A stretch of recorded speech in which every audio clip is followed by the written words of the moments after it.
देखो इसी पर बेस्ड है कि एक मैन रन कर, थोड़ा सा वेक्टर्स का आइडिया अच्छी तरह होना चाहिए इसके लिए आपको।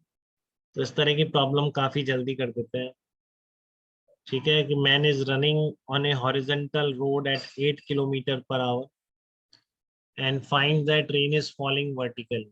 और उस जो 8 किलोमीटर पर आवर से हॉरिजॉन्टल रोड पे चल रहा है, ठीक है ना, उसको क्या लग रहा है कि rain is falling vertically, rain vertically गिर रही है। ठीक है, he increases his speed to 12 kilometre per hour. और तब रेन क्या होती है, वर्टिकल से 30 डिग्री एंगल पर उसको लगती है। तो आपको रेन के बारे में बताना है कि रेन की स्पीड कितनी है और वर्टिकल से कितने एंगल पर रेन आ रही है।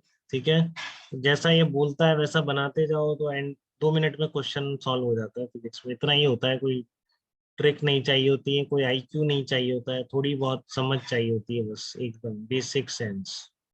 ठीक है, आईक्यू का बिल्कुल रिक्वायरमेंट नहीं होता है फिजिक्स में, आईक्यू चाहिए होता है मैथ्स। मैथ्स में होना चाहिए कुछ आपके पास भगवान का दिया हुआ। ठीक है ना, फिजिक्स में नहीं है। फिजिक्स में तो बेसिक सेंस है, थोड़ा सा बहुत पेशेंस होना चाहिए जो आप डेवलप कर सकते हैं। बाकी कोई रिक्वायरमेंट नहीं है फिजिक्स। ये आता है आपका 8 किलोमीटर पर आवर है, running on a horizontal road at 8 kilometre per hour, find the rain is falling vertically. और ये क्या है आपका, वर्टिकली रेन गिर रही है। तो आप बना दिया आपने, ठीक है, एट आई कैप। और ये क्या है, अब इसको लग रहा है, देखो ये ध्यान से पढ़ेंगे इसको। Finds that rain is falling, उसको लग रहा है, ऐसा है या नहीं पता नहीं, बट उसको लग रहा है कि रेन वर्टिकली आ रही है। ठीक है, तो ये दो तरह से करता हूँ, ये बेकार मेथड है, बाद में बताऊँ, ये मेथड अच्छा लगता है। ठीक है, ये इसको ऐसा लग रहा है कि रेन वर्टिकली आ रही है, और तो और रेन, या मैन इधर जा रहा है 8 किलोमीटर पर आवर से।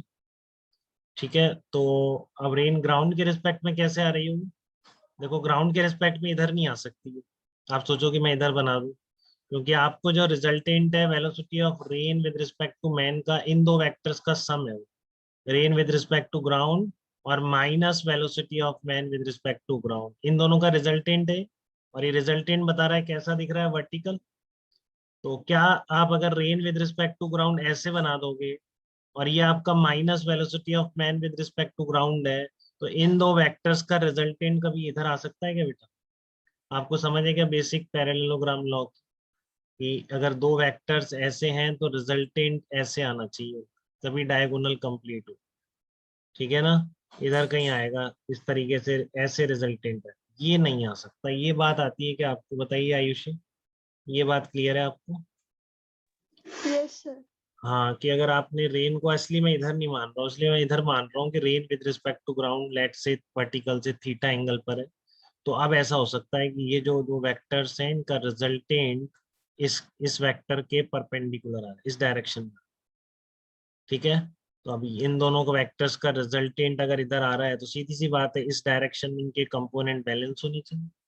ठीक है ना, क्योंकि आप इसके इधर आएगा, इसके कंपोनेंट करोगे, एक इधर आएगा एक इधर आएगा, रिजल्टेंट आप कह रहे हो इधर ही आ रहा है, तो इसका मतलब हॉरिजॉन्टल कंपोनेंट बैलेंस आउट हो जाने चाहिए।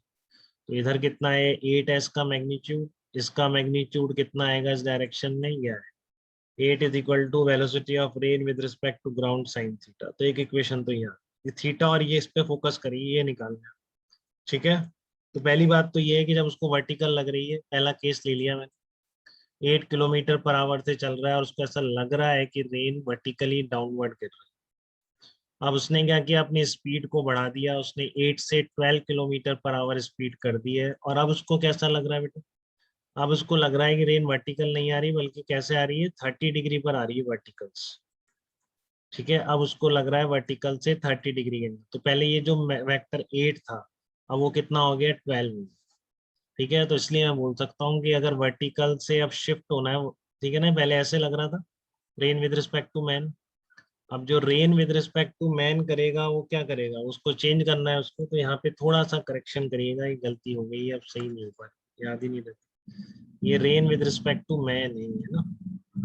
ठीक है, तो rain with respect to man पहले ऐसे था, अब आपने ये वेक्टर बढ़ा दिया, तो सीधी सी बात है बेटा, जो वेक्टर बढ़ता है रिजल्टेंट उसकी तरफ शिफ्ट होता है। ठीक है ना, तो ये जो आप वर्टिकल से 30 डिग्री एंगल पर रेन लगने लग गई है, वो इधर नहीं जा सकती, क्योंकि आपने ये मैग्नीट्यूड बढ़ाया।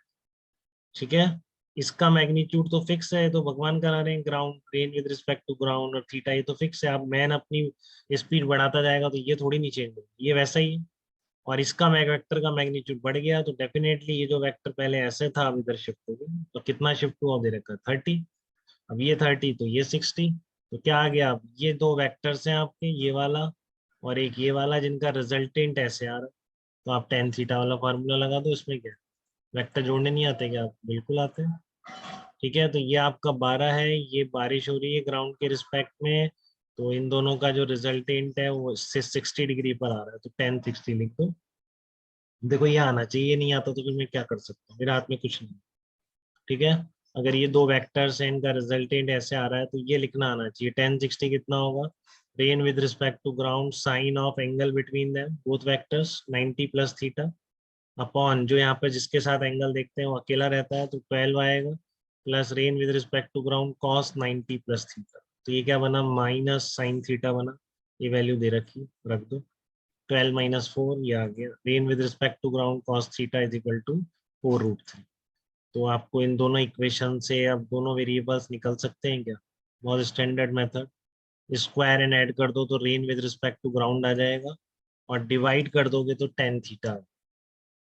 ठीक है ना, स्क्वायर एंड ऐड कर दोगे तो rain with respect to ground आ जाएगा, और डिवाइड कर दोगे दोनों को तो टेन थीटा। और ये चाहिए आपको rain with respect to ground कितनी है और किधर। ठीक है, तो इन दोनों इक्वेशन बनाने में दिक्कत तो नहीं है।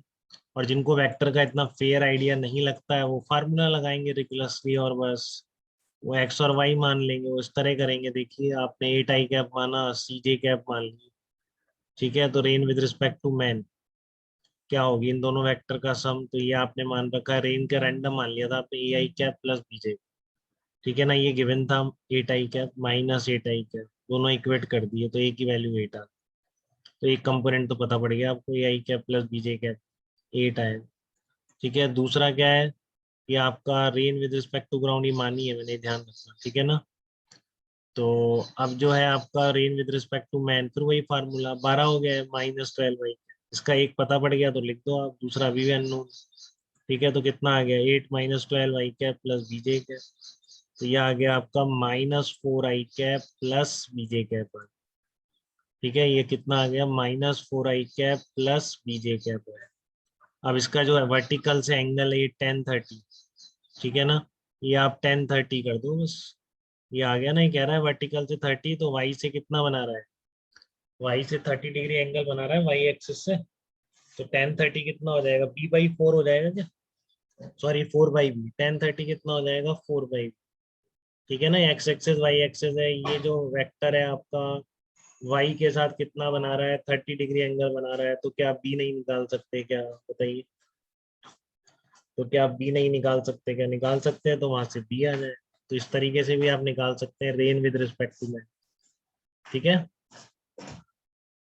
तो इसमें क्या किया आपने, कोई वो नहीं लगाया आपने, सिंपल मैथ की कैलकुलेशन कर दी। तो कभी कोई केस फंस जाए, दो तीन केसेस हो तो लग भी नहीं पाता है, इस तरह के केस में लग पाता है अल्टरनेट मेथड। तो फिर आपको रिगरसली इस तरीके से ही करना पड़ता है कुछ। ठीक है ना, तो आपको दोनों ही आने चाहिए बेसिकली, दोनों में दिक्कत नहीं लगनी चाहिए। ठीक है, इस तरीके से दिख जाए सिंपली तो ठीक है, इससे भी हो जाए।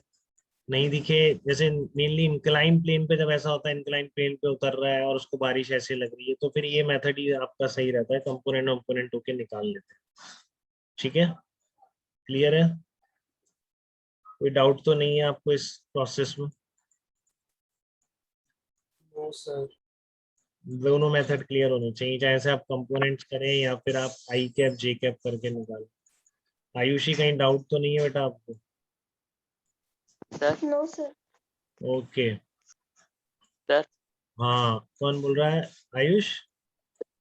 नहीं अभिषेक अभिषेक बोल रहा है, अभिषेक बोलो। सर, आपने फर्स्ट वाले मैथड में आपने ये किया था ना, a i cap plus b j cap minus eight i cap, वहाँ पे सर ए माइनस जीरो कैसा है, सर वो वाला स्टेप बता दीजिए, मेरा डिस्कनेक्ट हो गया था। इधर आई कैप नहीं है ना बेटा, आई कैप नहीं है ना इधर पे। तो आप जब दो वेक्टर बराबर होते हैं उनके आई कैप और जे कैप भी बराबर होने चाहिए। समझ रहे हो आप इस चीज को? हाँ जी सर, हाँ, जब ओके दो डिस्कनेक्ट हाँ दो टूट वेक्टर गया था। जब, हाँ क्लियर है बेटा, अब दो वेक्टर जब बराबर होंगे तो उनके आई कैप और जे कैप दोनों कंपोनेंट बराबर होंगे। ठीक है, ji sir. Ji sir. Okay, तो इसलिए आपका a इज इक्वल टू 8 आ गया and b is equal to जो भी आप b निकाल लेंगे आपका एंगल यहाँ पर जो भी है, इतने सबको वेक्टर करना आता है, ठीक है। तो उसके अकॉर्डिंगली आंसर ये है आपके 4√3 है एक कंपोनेंट और दूसरा 8 है। 8 एक आ गया, दूसरा 4√3 आ रहा है। आप कितना एंगल कह रहे हैं? 1030 1/√3 इज इक्वल टू 4/b। तो देख लो 4√3 आ रहा है, b कितना आ रहा है? 4√3 तो आ रहा है, ठीक है। दोनों कंपोनेंट वही है, 8 और दूसरा है 4√3। तो वही यहाँ पर आए थे 8 और 4√3, तो मैग्नीट्यूड इसका ये आ गया, ठीक है ना। डिवाइड कर दोगे तो टेन थीटा भी आ जाएगा, जिससे भी आप निकालना चाहो, ठीक है। वर्टिकल से ये थीटा, तो वर्टिकल से टेन थीटा ही आ। चलिए, तो और कोई दिक्कत तो नहीं किसी को? आयुष आप बताइए, आप कंफर्टेबल हैं ऐसे प्रॉब्लम्स को लेके?